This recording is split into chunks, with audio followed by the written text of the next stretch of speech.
लोकशाहीचा बुलंद आवाज, रिपब्लिकन वार्ता, महाराष्ट्र। पूरग्रस्त सांडवा मांडवा शेत शिवाराची खासदार संजय देशमुख यांनी केली पाहणी। नाला खोलीकरण व सरळीकरण करण्याची शेतकऱ्यांची मागणी। 1 सप्टेंबर रोजी झालेल्या ढगफुटी सदृश परिस्थिती पावसामुळे पुसद तालुक्यातील बोरी खुर्द मंडळाअंतर्गत येत असलेल्या सांडवा मांडवा शेत शिवारामध्ये शेतकऱ्याचे फार मोठे नुकसान झाले। या पावसामुळे नाल्या काठील घरामध्ये पावसाचे पाणी शिरले आणि घरांची पडझड झाली, साधन सामग्री वाहून गेली।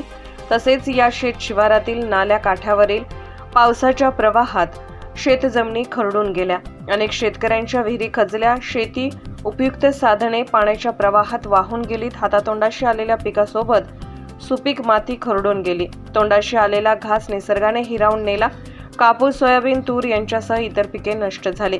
त्याचप्रमाणे धनसड येथे सुद्धा ओढ्याला पुराचे पाणी आल्याने ओढ्याकाठच्या घरांची पडझड झाली। जिल्हा परिषदेची शाळा संपूर्ण पाण्याखाली गेली होती। सर्व परिसराला पुराने वेढा दिल्याने हा भाग खरडून गेला।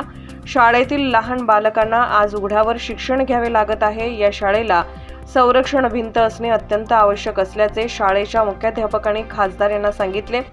झालेल्या नुकसानीची पाहणी करण्याकरता खासदार संजय देशमुख यांनी पाहणी केली।